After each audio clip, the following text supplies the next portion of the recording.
Good morning student, कैसे हैं आप। आज बेटा हम थर्ड क्लास की हिंदी पढ़ेंगे।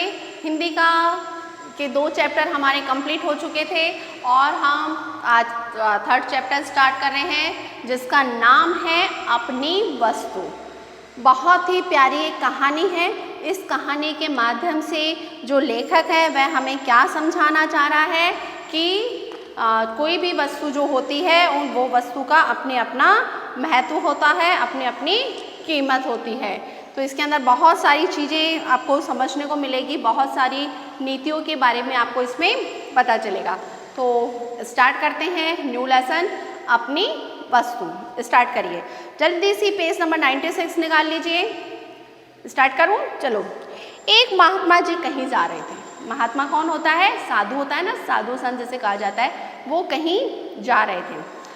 मार्ग में उन्होंने एक स्थान पर 2 व्यक्ति को ऊंची आवाज में बात करते सुना। अब 2 उधर से निकल रहे थे तो उन्होंने क्या देखा कि 2 व्यक्ति थे, वो आपस में क्या कर रहे थे, बहुत जोर जोर से चिल्ला चिल्ला कर बात कर रहे थे। होता है ना, कई बार कोई झगड़ा करता है तो बहुत जोर जोर से चिल्ला चिल्ला के बात करता है ना, तो ऐसे वो दोनों व्यक्ति थे, वो जोर जोर से चिल्ला कर बात कर रहे थे। दोनों के हाथ में लठ लिए हुए थे, लठ यानी कि लकड़ियाँ ली हुई थी, और एक दूसरे के प्राण लेने को उद्यत दिखाई दे रहे थे। उद्यत यानी कि बस अभी तो इनके एक दूसरे को हम क्या कर देंगे, मार ही देंगे। यानी कि बहुत तेज गुस्से में थे, जोर जोर से चिल्ला रहे थे और उनके हाथ में क्या थी, लाठियाँ थी, दोनों के हाथ में लठ थे कि बस अब दोनों एक दूसरे को मार ही देंगे।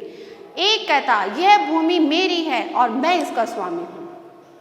किस बात पे झगड़ा हो रहा था? जमीन को लेकर, भूमि को लेकर आपस में उनके झगड़ा हो रहा था। एक तो क्या कह रहा था कि ये भूमि, ये जमीन क्या है, मेरी है, जबकि दूसरा उस भूमि को अपना बता रहा था। और दूसरा बंदा क्या कर रहा था कि नहीं, ये जो भूमि है वह किसकी है, मेरी है। उस भूमि पर अपना अपना स्वामित्व जताने के लिए दोनों ही क्रोध में लाल पीले हो रहे थे। लाल पीले होना बेटा मुहावरा है जिसका मतलब है बहुत अधिक गुस्सा करना। लाल पीले होना, क्रोध से लाल पीले हो जाना, बहुत अधिक गुस्सा आना। तो यहाँ पर दोनों ही क्या कर रहे थे, क्रोध से बहुत अधिक गुस्से के अंदर थे और अपने अपने पक्ष में दलीलें दे रहे थे। अर्थात अपने अपने पक्ष में दलीलें दे रहे थे। दलील देना यानी कि अपनी अपनी तर्क, अपनी अपनी बात वह रख रहे थे कि एक तो बोला था मेरी भूमि है, दूसरा बोला था नहीं मेरी भूमि है। इस बात को लेकर दोनों आपस में झगड़ा कर रहे थे। अब बेटा क्या होता है उसके बाद में देखो, संत महात्मा तो स्वभाव से ही दयालु एवं परोपकारी होते हैं, सदैव सबका भला करते हैं। अब जो महात्मा होते हैं, जो संत होते हैं, उनका कार्य क्या रहता है, वह दूसरे का हमेशा करते हैं, क्या करते हैं, हित करते हैं, दूसरे का भला ही किया करते हैं। उन्होंने मन ही मन विचार किया कि ये दोनों लड़ाई झगड़ा करके व्यर्थ ही अपने प्राण गंवाने पर तुले हुए हैं। अब महात्मा ने क्या सोचा कि ये दोनों क्या कर रहे हैं, आपस में झगड़ा कर रहे हैं, और झगड़ा करके क्या कर रहे हैं भाई, दोनों एक दूसरे को अभी क्या करेंगे, लाठियाँ थी ना उनके हाथ में, तो लकड़ी थी ना, वो क्या करेंगे, एक दूसरे को मारेंगे और एक दूसरे के प्राण ले लेंगे। एक मारेगा तो दूसरा छोड़ेगा क्या, दूसरा भी मारेगा, तो दोनों आपस में क्या कर लेंगे, एक दूसरे के प्राण ले लेंगे। अतएव इन्हें समझा बुझाकर शांत करने में और आपस में समझौता कराने का मुझे प्रयास करना चाहिए। महात्मा होते हैं ना, संत होते हैं, वो हमेशा चाहते हैं कि कभी कोई झगड़ा ना करे, आपस में ही बातचीत करके उस चीज़ को समझा दे। कई लोग तो होते हैं ना जो खड़े होकर तमाशा देखने लग जाते हैं कि बढ़िया है, झगड़ा हो रहा है, मजे आ रहे हैं, अरे वाह, अरे वाह, तेरे लिए इसने ऐसे बोला, तेरे लिए इसने ऐसे बोला, ऐसे करते हैं ना कई लोग तो। लेकिन जो साधु संत होते हैं, जो अच्छे लोग होते हैं ना, वो कभी भी इन चीज़ों का मजा नहीं लेते हैं और कोशिश करते हैं कि कोई भी आपस में झगड़ा नहीं करे, उसको सुलझाने की चेष्टा करे। तो ऐसा ही उस महात्मा ने किया कि उन दोनों को झगड़े को सुलझाने की उन्होंने कोशिश करी। कैसे करी देखिए, यह सोचकर वो उनके निकट गए, कौन, महात्मा, और उन्होंने संबोधित करते हुए, संबोधित यानी कि कहते हुए, उनसे बातचीत करते हुए बोले कि हे वृद्ध पुरुषों, तुम लोग कौन हो और आपस में झगड़ा क्यों कर रहे हो। वृद्ध का मतलब होता है सज्जन, ओके, वृद्ध का मतलब क्या होता है बेटा, सज्जन। कि हे सज्जन पुरुषों, तुम आपस में क्यों झगड़ा कर रहे हो, क्या ऐसी बात है कि तुम आपस में एक दूसरे को मरने मारने पर उतारू हो रहे हो। तो महात्मा जी को देखकर उनमें से एक व्यक्ति बोला, महात्मा, हम दोनों भाई हैं। अब देखिए, भाई थे, सगे भाई थे, और आपस में कैसे बहुत जरा सी जमीन के लिए झगड़ा कर रहे थे। हमारे पिता ने मरते समय अपनी संपत्ति का बंटवारा कर दिया था कि जो भी उनके पास धन दौलत थी हमारे पापा के पास में, हमारे पिताजी के पास में, उन्होंने हमें क्या कर दिया था, बराबर बराबर बांट दिया था।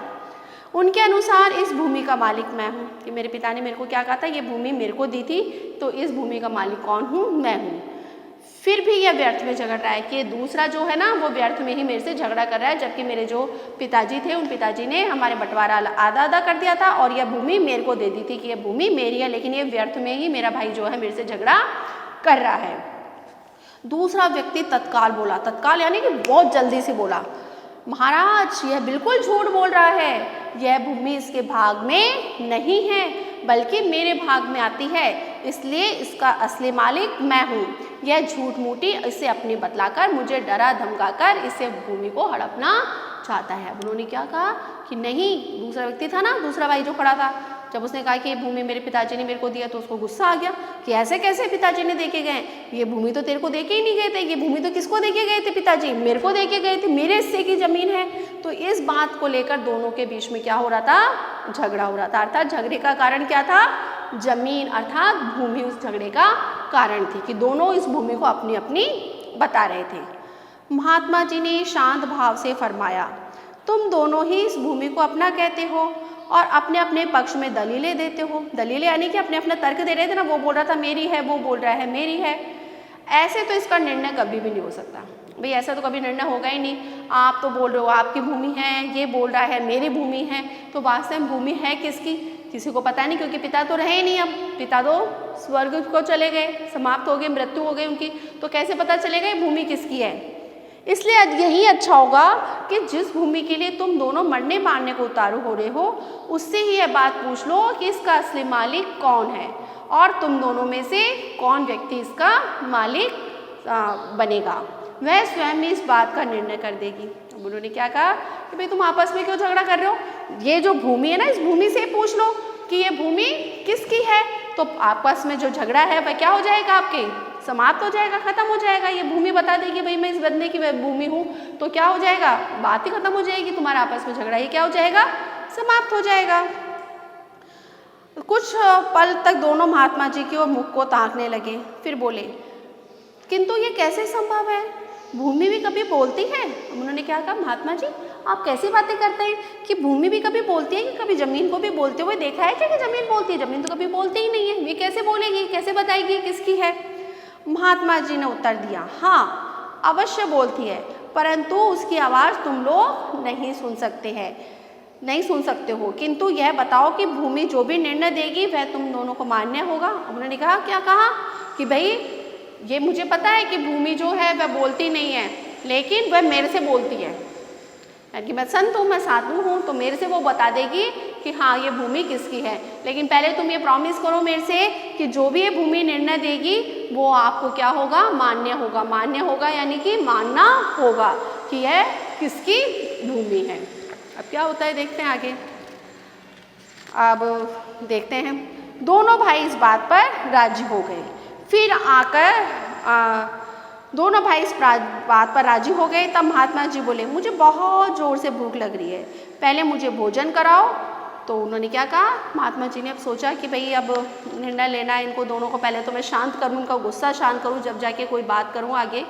तो क्योंकि गुस्से के अंदर व्यक्ति क्या हो जाता है, पगला जाता है ना, कुछ भी बोल देता है, कुछ भी उल्टा सीधा बोलता है। तो वो बोलते हैं कि भाई पहले मेरे को क्या लग रही है, बहुत तेज भूख लग रही है, कि पहले मेरे खाने का प्रबंध करो, पहले मैं खाना खाऊंगा फिर बताऊंगा। वे बोले, भूमि का निर्णय हो जाए फिर आपको डटकर खाना खिलाएंगे।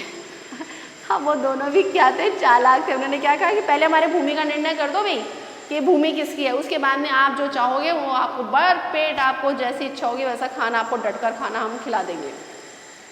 महात्मा जी बोले, भूमि का निर्णय तो हो ही जाएगा, वह कहीं भागे थोड़ी जा रहा है, पहले भोजन ही हो जाए ताकि मन मस्तिष्क कुछ ठिकाने आए, इसलिए तुम दोनों अपने घर से भोजन बनाकर लेकर आओ, तब तक हम यहाँ बैठते हैं।